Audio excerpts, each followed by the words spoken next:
12 ans. C'est le temps que nous avions passé ensemble quand Claire m'a annoncé qu'elle avait trouvé son âme sœur. Pas dans un moment d'intimité calme. Non, elle l'a annoncé au dîner comme si elle parlait de la météo. Il s'appelle Bastien, a-t-elle dit en coupant son poulet. Il me comprend, tu sais, d'une manière que tu n'as jamais pu faire. J'ai posé ma fourchette avec précaution. Il te comprend, mon œil. Elle a soupiré comme si je prouvais déjà son point de vue. Il m'écoute. Il comprend ce dont j'ai besoin émotionnellement. Et avant que tu ne dises quoi que ce soit, il n'en a pas après l'argent. Il ne se soucie pas des choses matérielles. Il est authentique. Authentique. Ce mot a flotté dans l'air entre nous.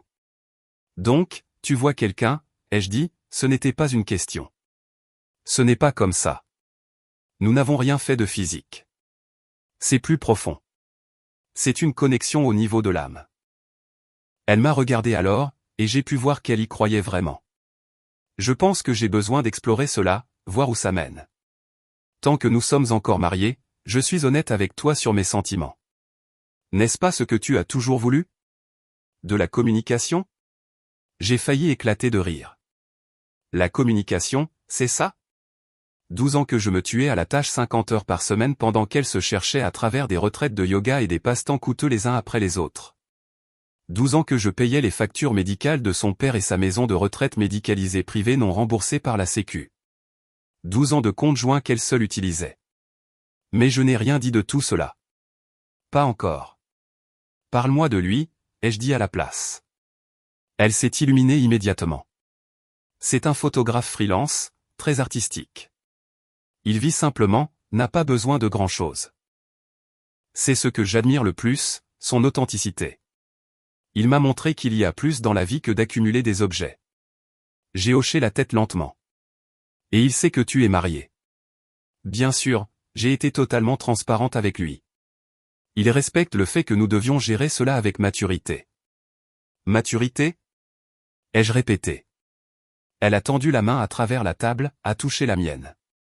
Je sais que c'est dur, mais j'ai besoin que tu comprennes que ce n'est pas un échec de ta part. Certaines personnes ne sont simplement pas faites pour être ensemble pour toujours. Nous avons fait notre temps. Fait notre temps. Au passé. Comme si 12 ans n'était qu'une phase qu'elle avait dépassée. C'est-il pour la situation de ton père? Ai-je demandé. Elle a retiré sa main. Qu'est-ce que ça a à voir avec quoi que ce soit?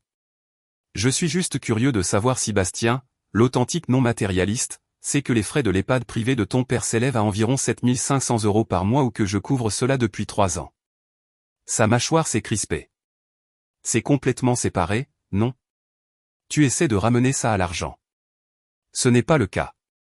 Il s'agit d'épanouissement émotionnel, de se sentir enfin vu. Je me suis levé de table. Je dois passer un coup de fil maintenant. Nous sommes au milieu d'une conversation. Je sais. Je reviens tout de suite. Je suis entré dans mon bureau et j'ai fermé la porte. J'ai sorti mon téléphone. Mon avocat, Maître Vasseur, a répondu à la deuxième sonnerie. J'ai besoin que vous fassiez 3 choses demain matin, ai-je dit calmement. Bloquer tous les comptes joints et les cartes de crédit. Annuler les virements automatiques pour les frais médicaux de son père et lancer la procédure pour la retirer de l'acte de propriété. Il y a eu une pause. C'est agressif. Que s'est-il passé? Elle a trouvé son âme sœur. Quelqu'un d'authentique qui ne se soucie pas de l'argent. Oh, une autre pause.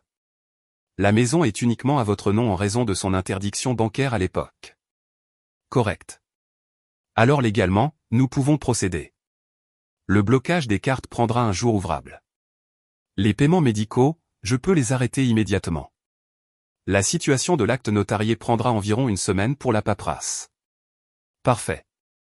Êtes-vous sûr de cela? Pas de période de réflexion. J'ai pensé à Claire dans la pièce à côté. Probablement en train de vérifier son téléphone pour des messages de Bastien. À la façon dont elle venait de parler de nos 12 ans au passé. À la façon dont elle s'attendait réellement à ce que je finance son voyage de découverte de soi avec un autre homme. Je suis sûr, ai-je dit. Très sûr. Quand je suis revenu dans la salle à manger, elle débarrassait les assiettes. Tout va bien? Bien. Je réglais juste quelques affaires. Elle a souri. Un petit sourire, presque apitoyé. Tu as toujours été si concentré sur le travail. C'est une partie de ce dont je parle. Bastien et moi, on parle de philosophie, d'art, de ce qui compte vraiment. Ça a l'air profond. Ne sois pas sarcastique. J'essaie d'être honnête avec toi. J'apprécie cela, ai-je dit, et je le pensais. Son honnêteté rendait cela tellement plus facile. Elle s'est rapprochée, plus douce maintenant. Je ne veux pas te faire de mal. J'espère que tu peux comprendre cela. Il s'agit de moi grandissant en tant que personne. Grandir, c'est ça? Tu verras une fois que tu auras le temps de digérer cela, tu réaliseras que nous méritons tous les deux d'être heureux. Vraiment heureux.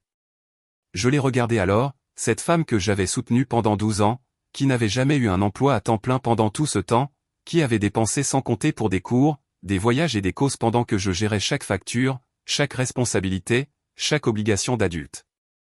Tu as raison, ai-je dit. Nous méritons tous les deux d'être heureux. Elle a rayonné. Je suis si contente que tu comprennes. J'avais peur que tu ne rendes les choses difficiles. Non, ai-je dit, je ne rendrai pas les choses difficiles. Difficile, elle est arrivée tout seul dans environ 12 heures quand sa carte bancaire cesserait de fonctionner, quand la clinique appellerait pour le paiement manqué de son père, quand elle réaliserait que l'amour authentique et non matérialiste ne couvrait pas le loyer, la nourriture ou les urgences médicales. Mais ce soir-là, j'ai juste souri et l'ai laissé croire ce qu'elle avait besoin de croire.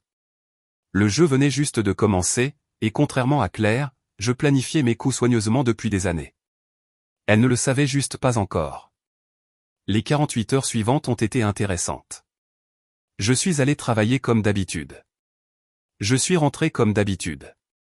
J'ai fait le dîner, regardé la télé, existé dans le même espace que Claire pendant qu'elle flottait dans la maison avec cette nouvelle légèreté. Elle envoyait des SMS constamment, souriant à son téléphone, prenant des appels dans d'autres pièces avec la porte fermée. Je n'ai pas posé de questions. Pas besoin. Mercredi soir, elle est entrée dans le salon portant une nouvelle robe. Je vais dîner avec des amis. Amuse-toi bien, ai-je dit, sans lever les yeux de mon ordinateur portable. Tu ne vas pas demander qui? Non. Elle a hésité un instant, s'attendant probablement à une dispute. Quand elle n'en a pas eu, elle est partie. J'ai entendu sa voiture sortir de l'allée. 30 minutes plus tard, mon téléphone a vibré. Numéro inconnu. Monsieur Dujardin, ici Sophie de la clinique du parc. J'appelle concernant le dossier de Monsieur Martin. Le père de Claire, pile à l'heure. Oui. Nous constatons que le prélèvement automatique pour ce mois a été rejeté. Le solde est actuellement de 7 800 €. Pouvons-nous mettre à jour les informations de paiement? Non, ai-je dit, je ne suis plus responsable de ce compte. Silence. Alors je suis désolé, mais sans paiement, nous devrons discuter d'autres arrangements pour les soins de Monsieur Martin. Vous devrez parler avec sa fille, Claire Martin. Je peux vous donner son numéro de portable. Je l'ai récité. J'ai entendu la femme taper. Merci. Nous la contacterons directement. Je vous en prie. J'ai raccroché et je me suis remis au travail. Claire allait recevoir cet appel bientôt, probablement au moment où elle essaierait de payer le dîner avec sa carte de crédit. Effectivement, 1 heure plus tard, mon téléphone a explosé. 3 appels manqués, 4 SMS. Appelle-moi. Pourquoi tu ne réponds pas? La clinique vient d'appeler. Ma carte ne marche pas. J'ai fini l'email que j'écrivais. Sauvegarder. Puis je l'ai rappelé. Qu'est-ce qui se passe? Sa voix était perçante. Le bruit de fond suggérait qu'elle était toujours au restaurant. Ma carte a été refusée devant tout le monde et puis la clinique a appelé pour papa disant que tu as arrêté les paiements. C'est exact. Comment ça c'est exact? Tu ne peux pas juste arrêter de payer pour son traitement. En fait, si. C'était mon argent qui payait. Mais il a besoin de cet établissement. Il menace de le transférer. Alors tu devrais probablement trouver un moyen de payer. Je n'ai pas 7 800 €. C'est regrettable. Une longue pause. Je pouvais l'entendre respirer, essayant de contrôler sa colère. C'est à cause de Bastien. C'est parce que je réorganise mes finances. Ne me sers pas ce baratin d'entreprise. Tu me punis. Je ne punis personne. Je ne finance simplement plus certaines dépenses. Tu es une adulte. Ton père est ta responsabilité. Notre responsabilité. Nous sommes mariés, non? Parce qu'il y a 2 jours, tu m'as dit que tu avais trouvé ton âme sœur. Que nous avions fait notre temps. Au passé. Silence. Claire. Je dois y aller. Sa voix était différente maintenant, plus petite. On en parlera quand je rentrerai. Bien sûr. Elle a raccroché. J'ai posé mon téléphone et je suis retourné à mon ordinateur. Le truc avec les gens qui n'ont jamais eu à se soucier de l'argent, c'est qu'ils ne comprennent pas comment tout est connecté. Claire pensait que les cartes de crédit fonctionnaient juste comme ça, que les soins de son père arrivaient juste comme ça, que la maison, les voitures, le style de vie, tout existait indépendamment. Elle allait recevoir une leçon. Elle est rentrée 2 heures plus tard, a fait irruption dans le salon où je lisais. Bastien a dû payer le dîner. C'est gênant. Arrête. Juste arrête. Elle faisait les 100 pas devant moi. Tu dois arranger ça. Les cartes de crédit, le traitement de papa, tout ça. Non. Qu'est-ce que tu veux dire non? J'ai posé mon livre, je l'ai regardé directement. Je veux dire, non. Je n'arrange rien. Tu veux explorer ta connexion d'âme sœur? Super. Fais-le avec ton propre argent. Ce n'est pas juste. Juste? Tu annonces que tu es émotionnellement impliqué avec un autre homme et tu t'attends à ce que je continue de financer ta vie. En quoi est-ce juste? Ce n'est pas une question d'argent. Alors ça ne devrait pas être un problème. Elle m'a fixé comme si elle me voyait pour la première fois. Tu es cruel. Je suis clair. Il y a une différence. Mon père pourrait mourir sans traitement approprié. Alors tu devrais probablement trouver un travail qui couvre ses dépenses. Ou peut-être que Bastien, l'authentique non matérialiste, peut t'aider. Son visage a rougi. Ce n'est pas à propos de Bastien. Alors à propos de quoi est-ce? C'est à propos de toi qui es vindicatif, contrôlant. Je me suis levé lentement. Je vais me coucher. Tu devrais probablement rappeler la clinique. Ils ont mentionné quelque chose sur le fait d'avoir besoin d'une décision d'ici vendredi. Tu ne peux pas faire ça. Je l'ai déjà fait. Je suis passé devant elle vers la chambre. Elle m'a attrapé le bras. S'il te plaît. Je sais que tu es contrarié, mais papa n'a rien fait de mal. Il est malade. J'ai regardé sa main sur mon bras, puis son visage. Tu as raison. Il n'a rien fait de mal. Sa fille, si. Elle a décidé que son voyage émotionnel était plus important que la stabilité dont il dépendait. C'est sa responsabilité, pas la mienne. J'ai libéré mon bras et je suis allé me coucher. Elle n'a pas suivi. Je l'ai entendue au téléphone dans le salon, la voix montant et descendant, appelant sa sœur, sa mère, probablement Bastien. Je m'en fichais. 12 ans que j'étais la solution à chaque problème. Le filet de sécurité pour chaque caprice, le financement pour chaque crise. Plus maintenant. Claire voulait se trouver. Elle allait découvrir que se trouver coûte de l'argent et que le sien venait de s'épuiser. J'ai éteint la lumière et je me suis endormi. La meilleure nuit que j'avais passée depuis des semaines. En fait, le jeu ne faisait que commencer. Vendredi matin, Claire était déjà réveillée quand je suis descendu. Assise à la table de la cuisine avec son ordinateur portable ouvert et des papiers étalés partout. Elle avait l'air de n'avoir pas dormi. Bonjour, ai-je dit en versant du café. J'ai regardé l'acte de propriété de la maison. Sa voix était plate, contrôlée. Il est seulement à ton nom. Correct. Pourquoi? Je me suis appuyé contre le comptoir. Tu te souviens quand nous avons acheté cet endroit? Tu étais fiché à la Banque de France. La banque ne voulait pas approuver un prêt conjoint, donc nous avons tout mis à mon nom. C'était il y a 8 ans. Mon crédit est meilleur maintenant. Vraiment? Elle a fermé l'ordinateur portable. Sec.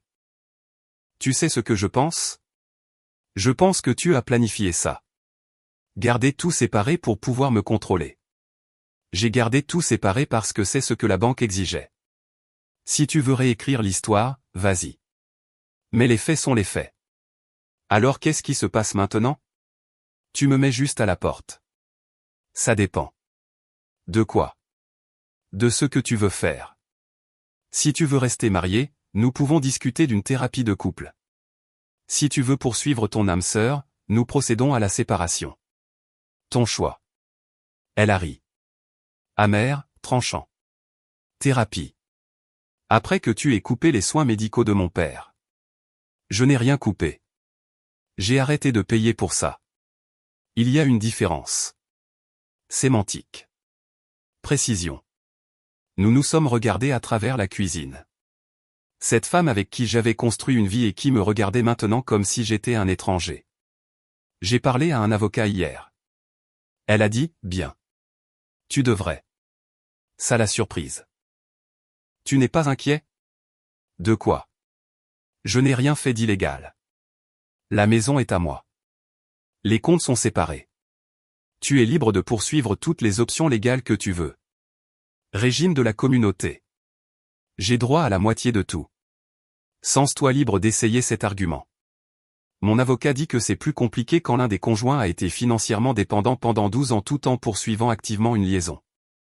Ce n'est pas une liaison. Comment appellerais-tu ça? Une connexion, un lien émotionnel, non? Je suis sûr que cette distinction tiendra très bien devant le tribunal.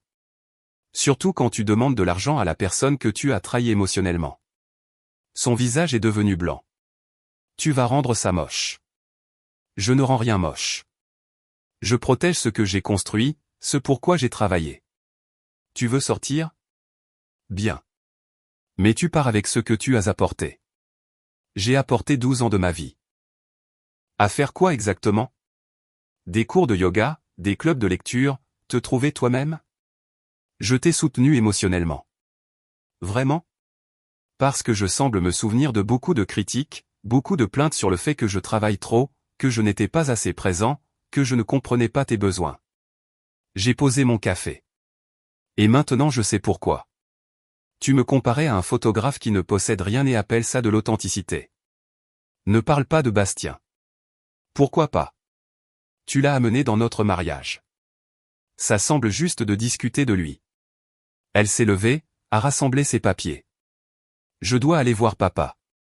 Trouver comment payer son transfert. Où le déplace-t-il? Un EHPAD public standard.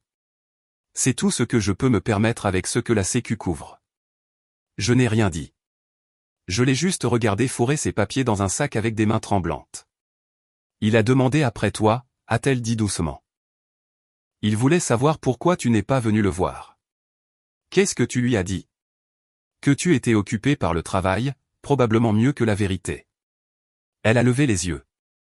La vérité étant que sa fille a décidé que son mariage était jetable, et que je ne suis plus obligé de financer les conséquences de cette décision. Il est mourant. Tu le sais, n'est-ce pas? Stade 4, peut-être 6 mois restants. Et tu l'utilises comme levier. Je n'utilise personne. Tu as fait des choix. Ils ont des coûts. Ton père est malheureusement pris au milieu de ces coups. Tu es sans cœur. Je suis clair sur les limites. Tu continues de confondre les deux. Elle est partie sans un autre mot. J'ai entendu sa voiture démarrer puis s'éloigner. Mon téléphone a sonné 10 minutes plus tard. Maître Vasseur. Les documents pour l'acte sont prêts. Il a dit que vous devez venir signer. Aussi, j'ai parlé avec mon collègue qui s'occupe du droit de la famille. Si elle demande le divorce, vous êtes en position de force. Finances séparées, liaison documentée, dépendance financière, mais ce ne sera pas bon marché. De combien parle-t-on, de façon conservatrice? 15 à 20 000 euros, ça pourrait monter si elle se bat. Et si je demande le divorce en premier? Meilleur positionnement, montre que vous n'êtes pas réactionnaire mais les coûts sont à peu près les mêmes. Faites-le. Déposez la demande lundi. Vous êtes sûr? Pas de chance de réconciliation? J'ai pensé au visage de Claire quand sa carte a été refusée. À la rapidité avec laquelle elle était passée de parler d'âme sœur à paniquer pour l'argent. À la façon dont elle s'était attendue à ce que je continue simplement à tout financer pendant qu'elle explorait d'autres options. Je suis sûr. Préparez les papiers. Entendu. Encore une chose. La maison. Si vous voulez vous assurer qu'elle reste uniquement la vôtre, nous devons documenter que l'apport provenait de votre héritage et que tous les paiements hypothécaires provenaient de vos revenus, clause de remploi. Avez-vous les archives? Tout. Avis d'imposition, relevé bancaire, fiche de paie, tout. Parfait. Apportez des copies quand vous viendrez. Après avoir raccroché, je suis resté assis dans la cuisine calme. 12 ans, parti en une semaine. Mais honnêtement, c'était parti depuis un moment. Je n'avais juste pas voulu l'admettre.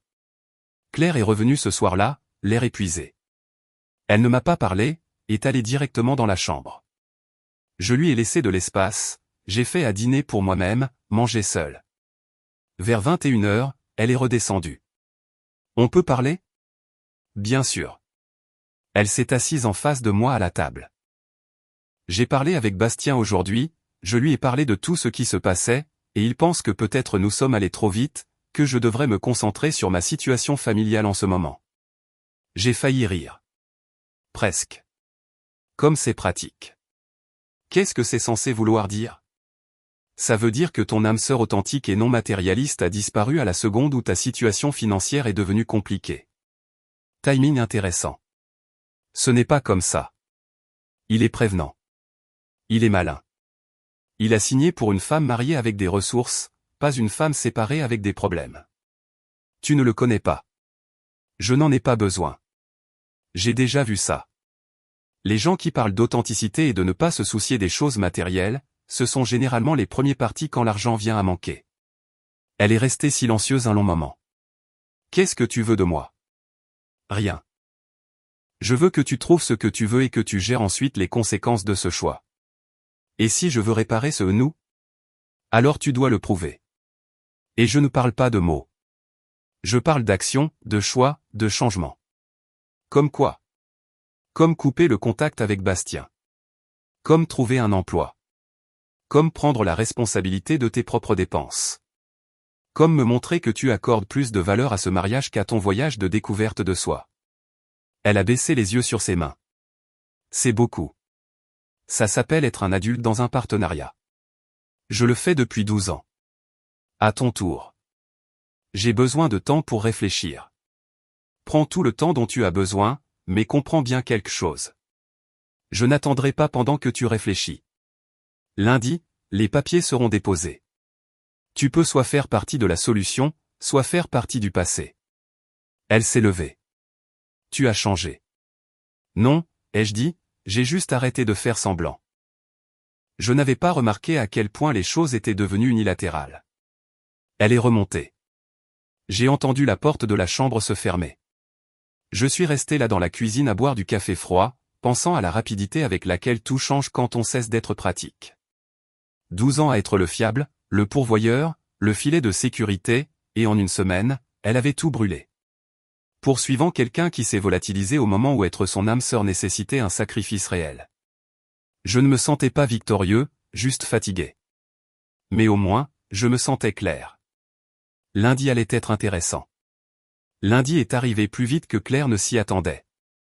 Je suis parti tôt, j'ai signé les papiers au bureau de Maître Vasseur, et je suis allé travailler comme si c'était n'importe quel autre jour, parce que pour moi, c'était le cas. J'avais pris ma décision, je l'avais exécutée, et j'allais de l'avant. Claire ne le savait pas encore. Elle allait le découvrir assez tôt. Ce soir-là, je suis rentré à la maison pour trouver sa sœur, Élise, assise dans mon salon. Claire était sur le canapé, les bras croisés, l'air défiant. « Il faut qu'on parle » a dit Élise. J'ai posé ma mallette. « À propos de quoi ?»« À propos de ce que tu fais à ma sœur et à notre père. »« Je ne fais rien à votre père. Je ne paie simplement plus pour ses soins. Il y a une différence. Il est mourant. J'en suis conscient et j'en suis désolé. Mais ces dépenses médicales ne sont pas ma responsabilité. » Élise s'est levée. Elle était plus grande que Claire, plus tranchante. Tu étais d'accord pour payer pendant 3 ans. Qu'est-ce qui a changé? Ta sœur a trouvé son âme sœur. A décidé que notre mariage était tôt au passé. Ça a changé ma volonté de financer sa vie. Donc, tu punis un vieil homme malade à cause de problèmes relationnels. J'établis des limites. Si cela ressemble à une punition, examine peut-être pourquoi les choix de Claire affectent les soins de votre père en premier lieu. Tu es incroyable, a dit Élise. Je suis au clair. Les gens continuent de confondre les deux. Claire a enfin parlé. Dis-lui pour les papiers du divorce. Élise s'est tournée. Quel papier de divorce? Il a déposé la demande ce matin. Il ne m'a même pas prévenu. Je l'ai découvert quand un huissier s'est présenté à midi. Tu savais que ça arrivait. J'ai dit vendredi. Lundi, les papiers seraient déposés. Je pensais qu'on allait parler davantage. Nous avons parlé. Tu as dit que tu avais besoin de temps pour réfléchir. Je t'ai donné le week-end. Mon calendrier n'a pas changé. Élise a regardé entre nous. C'est de la folie. Tu jettes 12 ans à la poubelle, pourquoi? Une connexion émotionnelle que Claire a eue. Au passé. Intéressant, ai-je dit. Et je ne jette rien. Je mets fin à quelque chose qui était déjà terminé. Claire ne voulait juste pas l'admettre tant que l'argent n'avait pas cessé de couler. Ce n'est pas juste, a dit Claire. Juste? Tu veux parler de justice? Parlons de 12 ans où je travaillais pendant que tu t'explorais toi-même. 12 ans où je couvrais chaque facture pendant que tu te trouvais de nouveaux passe-temps. 12 ans où je payais pour les soins de ton père pendant que tu parlais de vie authentique avec un gars qui possède un appareil photo et se dit artiste. Bastien est un photographe légitime. Où est-il maintenant? Silence, n'est-ce pas? Si légitime qu'il a disparu à la seconde où tes cartes de crédit ont cessé de fonctionner. Élise s'est rassise. Claire m'a dit ce qui s'est passé au restaurant.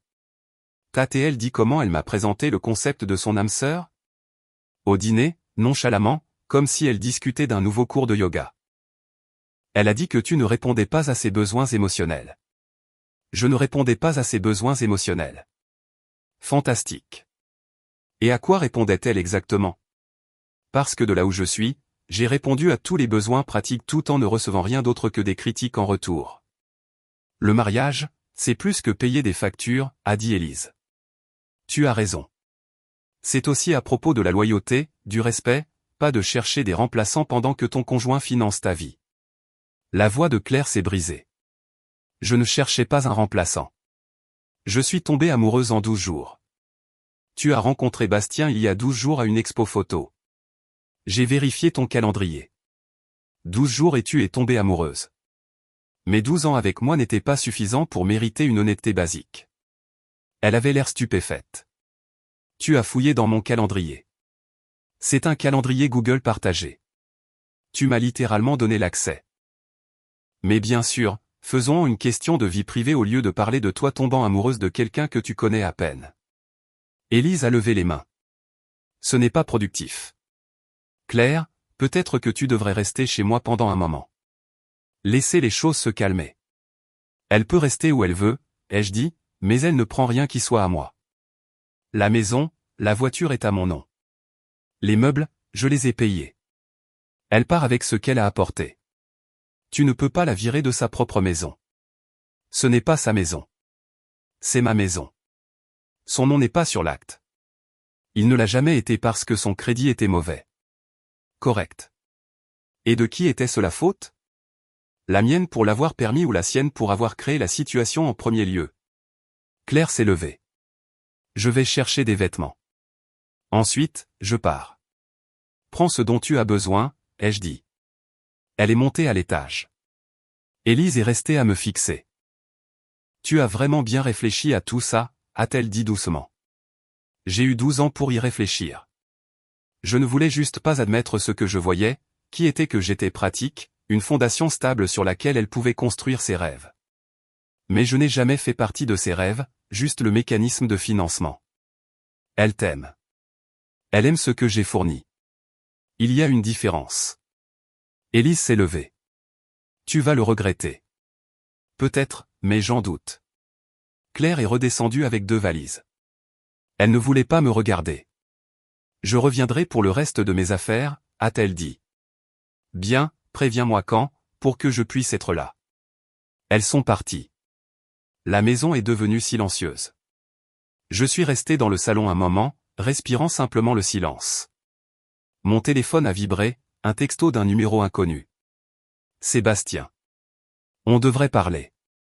Je l'ai fixé un long moment, puis j'ai bloqué le numéro. Je n'avais pas besoin de lui parler. Pas besoin de son explication ou de sa justification ou de quoi que ce soit qu'il pensait important. Il était insignifiant. Il l'avait été depuis le début. Ce n'était jamais à propos de lui. C'était à propos de Claire choisissant de regarder ailleurs tout en se tenant sur la fondation que j'avais construite. Et maintenant, elle apprenait à quoi ressemblait la vie sans cette fondation. J'ai fait le dîner, mangé en silence, regardé la télé seule. Ça aurait dû sembler solitaire, mais ce n'était pas le cas. Ça ressemblait à la paix. Le lendemain matin, j'ai reçu un appel de la mère de Claire. J'ai laissé aller sur la messagerie. Puis sa tante, puis 2 de ses amies. Je n'ai répondu à aucune d'elles. Mercredi, le récit s'était répandu. J'étais le méchant, le mari froid et calculateur qui avait abandonné son beau-père malade et jeté sa femme dehors pour une indiscrétion mineure. Je n'ai pas pris la peine de corriger. Les gens croiraient ce qu'ils voulaient. Ceux qui comptaient connaissaient la vérité. Maître Vasseur a appelé jeudi. Son avocat a pris contact. Elle veut négocier. Qu'est-ce qu'elle propose? D'abandonner le divorce si vous reprenez le soutien financier et participez à une thérapie. Non, vous ne voulez pas entendre la proposition complète. Je n'en ai pas besoin. La réponse est non. Compris. Je communiquerai cela. Préparez-vous à ce que cela devienne difficile. C'est déjà difficile, mais je ne reculerai pas. Bien. La cohérence est la clé dans ces situations. Vendredi après-midi, j'ai vu Claire à la banque. Elle était au guichet parlant urgemment avec un conseiller, essayant probablement d'ouvrir son propre compte, de comprendre comment gérer l'argent pour la première fois en 12 ans. Elle m'a vu, a commencé à s'approcher, puis s'est arrêtée. Nous nous sommes regardés à travers le hall. Ses yeux étaient rouges. Elle avait l'air plus mince. Je n'ai pas ressenti de satisfaction, pas de victoire, je me sentais juste fini. Je me suis tourné et je suis sorti. Derrière moi, je l'ai entendu dire quelque chose. Je n'ai pas pu distinguer les mots. Ça n'avait pas d'importance. Certaines conversations sont déjà terminées avant de commencer. Celle-ci s'est terminée au moment où elle a dit « âme sœur » et s'est attendue à ce que je continue de payer pour sa vie quand même. Tout depuis lors n'était que de la paperasse. 3 semaines après le début de la séparation, la réalité s'était pleinement installée pour Claire. Je le savais parce qu'Élise m'a appelé. Vraiment appelé, pas envoyé de texto. Elle a trouvé un travail, a dit Élise sans préambule. Bien pour elle. Dans une épicerie. Mise en rayon. Le SMIC amélioré. C'est un salaire décent. Elle travaille 35 heures par semaine et peut à peine couvrir le loyer de la chambre qu'elle loue. Pendant ce temps, papa a dû être déplacé dans un établissement public bas de gamme. Tu sais à quoi ressemblent ces endroits? J'imagine qu'ils sont adéquats. Adéquats. Vraiment. La voix d'Élise était dure. Il pleure à chaque fois qu'on lui rend visite. Dit qu'il veut rentrer à la maison, mais il n'y a plus de maison. Ce n'est pas mon problème. Comment peux-tu être si froid? Je ne suis pas froid. Je ne suis juste plus responsable de réparer des problèmes que je n'ai pas créés. Claire a fait une erreur. Claire a fait un choix. De multiples choix. Et maintenant elle gère les conséquences. Ce n'est pas froid. C'est la vie. Elle m'a raccroché au nez. Je suis retourné à mon dîner. La chose que personne ne voulait admettre était que Claire apprenait ce que la plupart des gens savaient déjà. Que les factures doivent être payées. Que les soins de santé coûtent de l'argent. Que la stabilité nécessite du travail. Elle avait été isolée de cela pendant 12 ans. Maintenant, elle ne l'était plus. Et tout le monde voulait me blâmer d'avoir retiré l'isolation au lieu de se demander pourquoi elle en avait besoin en premier lieu. 1 mois plus tard, Maître Vasseur a appelé avec une mise à jour. Son avocat fait pression pour une prestation compensatoire. Ils arguent qu'elle a renoncé à des opportunités de carrière pour soutenir votre foyer. Quelles opportunités de carrière? Elle n'a jamais eu de carrière. C'est leur argument. Qu'elle aurait pu en développer une si elle ne s'était pas concentrée sur le fait d'être une épouse de soutien. Une épouse de soutien qui cherchait une âme sœur pendant que je payais tout. Je suis au courant que nous avons la documentation de la liaison, la chronologie, ses propres SMS où elle discute de Bastien. Cela affaiblit sévèrement sa position. Alors, que se passe-t-il maintenant? Nous allons en médiation dans 2 semaines. Je vous recommande de rester ferme. Ne négociez pas par culpabilité. Je ne le ferai pas. Mais la culpabilité était là. Pas pour le divorce. Pas pour avoir coupé le soutien, mais pour son père. Il mourait dans un établissement qu'il détestait parce que sa fille avait un mauvais jugement. Et j'avais arrêté d'être son filet de sécurité. J'ai envoyé 5 000 € à l'établissement anonymement. Assez pour améliorer ses soins pendant quelques mois. Je ne l'ai dit à personne. Je ne voulais pas de reconnaissance. Je voulais juste qu'il soit à l'aise pour ses derniers moments. Ce n'était pas à propos de Claire. C'était à propos d'un vieil homme malade qui avait toujours été gentil avec moi, qui ne méritait pas de souffrir parce que sa fille était égoïste. La médiation a été brutale. Claire s'est présentée l'air épuisé. Son avocat était agressif, appuyant fort sur le récit que je l'avais abandonné au moment où elle en avait besoin.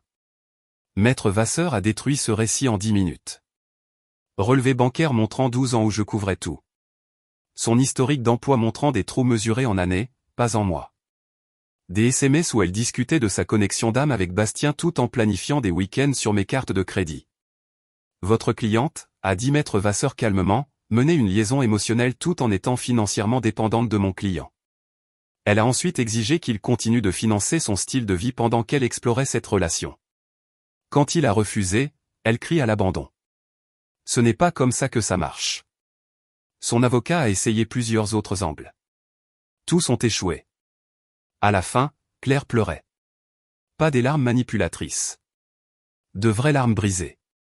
Je ne me sentais pas victorieux, juste fatigué. L'accord était simple. Elle a eu ses effets personnels et 5 000 €. J'ai gardé tout le reste. Pas de prestations compensatoires. Rupture nette. Elle a signé les papiers avec des mains tremblantes. À l'extérieur du bureau, elle m'a arrêté. On peut parler juste 1 minute ? J'ai regardé ma montre. J'ai 5 minutes. Nous nous sommes assis sur un banc dehors. Elle paraissait plus petite, d'une certaine manière. Comme si le dernier mois l'avait physiquement diminué. Je suis désolé, a-t-elle dit. Je sais que ça ne répare rien, mais j'ai besoin de le dire. J'ai été égoïste. Je me suis convaincu que je méritais mieux sans apprécier ce que j'avais. D'accord. C'est tout. Juste d'accord. Qu'est-ce que tu veux que je dise ? Que je te pardonne ? Que nous pouvons réparer ça ?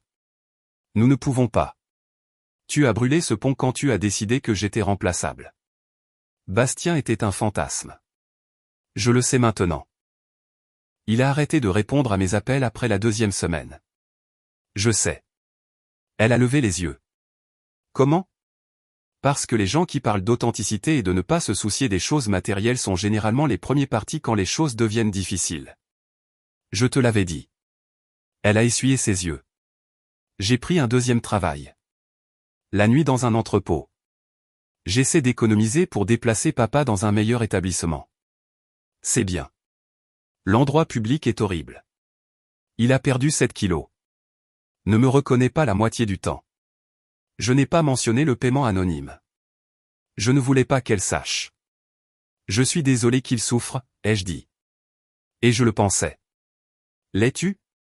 Parce que tu pourrais réparer ça avec un coup de fil. Non, je ne pourrais pas, parce que le réparer signifie te permettre de continuer. Et j'ai fini de faire ça. Même si ça signifie que papa souffre. Ton père souffre à cause des choix que tu as faits, pas des choix que j'ai faits. Sur ce, elle s'est levée. Tu es devenu si dur. Je suis devenu clair. Il y a une différence. Elle s'est éloignée sans se retourner. Je suis resté assis là un moment à regarder la circulation passer, pensant à 12 ans à être ce dont Claire avait besoin. Pourvoyeur, supporter, filet de sécurité, bouc émissaire, et comment à la fin rien de tout cela ne comptait parce que je n'étais jamais réellement ce qu'elle voulait. Juste ce qui était pratique jusqu'à ce que quelque chose de plus brillant arrive. Mon téléphone a vibré. Texto de mon pote Thomas demandant si je voulais aller boire un verre. Ouais, j'ai répondu. Je suis libre. Libre. Mot exact pour ça. J'ai conduit jusqu'au bar, retrouvé Thomas, lui ai raconté les grandes lignes. Il a écouté sans jugement. Tu as fait la bonne chose, a-t-il dit. La chose difficile, mais la bonne chose. Ça ne semble pas juste. Ça viendra, laisse le temps faire. Peut-être qu'il avait raison. Peut-être pas. Quoi qu'il en soit, j'allais de l'avant. Cette nuit-là, allongé dans mon lit dans ma maison calme, j'ai pensé à Claire travaillant 2 emplois. À son père dans un établissement qu'il détestait. À la rapidité avec laquelle tout s'était effondré une fois que j'avais arrêté de tout maintenir ensemble. Et j'ai réalisé quelque chose. Elle ne me manquait pas. La version d'elle que j'avais imaginée exister me manquait. La partenaire que je pensais avoir, mais cette personne n'a jamais été là. J'avais été dans une relation avec un potentiel pendant 12 ans, attendant qu'elle devienne celle dont j'avais besoin. Elle ne l'a jamais fait. Et ce n'était pas mon échec. C'était le sien. J'ai éteint la lumière et fermé les yeux. Demain, je me réveillerai et continuerai à construire une vie qui ne nécessitait pas que je sacrifie constamment ma dignité pour maintenir le confort de quelqu'un d'autre. Pour la première fois en 12 ans, cela semblait réellement possible. 6 mois plus tard, le divorce était définitif. J'ai reçu les papiers par la poste un mardi, signé, scellé, officiel. 12 ans réduits à un document légal. Je ne me sentais pas triste. Pas soulagé. Juste l'impression de fermer un livre que j'aurais dû poser il y a des années. Le travail allait bien. J'avais pris un nouveau projet, quelque chose qui me challengeait vraiment. Je passais mes soirées comme je le voulais. Voyais des amis quand j'en avais envie. Vivais dans mon propre espace sans marcher sur des champs de mines émotionnelles. C'était calme, mais c'était à moi. 3 semaines après l'arrivée des papiers finaux, j'ai croisé Claire dans une station-service. Pure coïncidence. Elle mettait de l'essence dans une vieille berline que je ne reconnaissais pas. Elle m'a vu, s'est figée une seconde, puis a hoché la tête. J'ai hoché la tête en retour. Nous ne nous sommes pas approchés. Pas parlé. Juste reconnu que l'autre personne existait, et sommes retournés à nos vies séparées. Elle avait l'air différente, plus mince, plus vieille, fatiguée d'une manière qui allait plus loin que la simple fatigue physique. Je me suis demandé si elle pensait parfois à Bastien, à la rapidité avec laquelle son âme sœur s'était volatilisée, à la façon dont 12 jours de fantasme lui avaient coûté 12 ans de stabilité. Probablement. Mais ce n'était plus mon problème. J'ai fini de faire le plein, je suis remonté dans ma voiture et j'ai conduit chez moi. Ce soir-là, Thomas a appelé. Comment ça va? Bien, en fait. Bien. Ouais. Ouais. J'ai croisé Claire aujourd'hui. Je n'ai rien ressenti. Pas de colère, pas de regret, juste rien. C'est de la croissance, mec. Peut-être que c'était ça, ou peut-être que c'était juste de l'acceptation, que certaines personnes prendront tout ce que vous offrez et regarderont quand même ailleurs. Que vous pouvez construire une vie confortable à quelqu'un et qu'ils vous en voudront pour ça. Qu'être un filet de sécurité ne gagne pas la loyauté, juste la dépendance. J'avais appris ces leçons à la dure. Mais je les avais apprises. Une semaine plus tard, j'ai entendu par des connaissances communes que le père de Claire était décédé. J'ai envoyé des fleurs au funérarium anonymement. Un dernier geste pour un homme qui avait été gentil avec moi alors qu'il n'y était pas obligé. Je n'ai pas assisté aux obsèques. Ce chapitre était clos. La vie avançait. Je sortais occasionnellement. Rien de sérieux encore. Concentré sur le travail, sur les amis, sur la construction de quelque chose qui était réellement à moi au lieu de constamment étayer les rêves de quelqu'un d'autre. Parfois je pensais à ces 12 années, aux signes avant-coureurs que j'avais ignorés, aux drapeaux rouges que j'avais justifiés, aux schémas que j'avais permis parce que c'était plus facile que d'affronter la vérité. Je ne referai plus ces erreurs. Pas parce que j'étais amer, mais parce que je comprenais enfin ma propre valeur, et je n'étais pas intéressé à être avec quelqu'un qui ne la voyait pas aussi. La maison semblait différente maintenant. Pas vide, juste spacieuse. De la place pour respirer, de la place pour grandir, de la place pour exister sans constamment calculer la température émotionnelle de quelqu'un d'autre. J'avais passé 12 ans à être ce dont Claire avait besoin. Pourvoyeur, supporter, solution à chaque problème. Maintenant, j'étais juste moi-même, et c'était assez. Plus qu'assez. En fait, c'était tout. Certaines personnes passent toute leur vie à attendre que les autres les apprécient. J'avais arrêté d'attendre, commencé à vivre à la place, et pour la première fois en 12 ans, j'étais exactement là où j'avais besoin d'être. Seul, mais pas solitaire, libre, mais pas perdu. Clair sur qui j'étais et ce que je méritais. Claire avait trouvé son âme sœur et tout perdu en le chassant. J'avais perdu ma femme et je m'étais trouvé moi-même. Au final, j'ai eu la meilleure part du marché, et je le savais.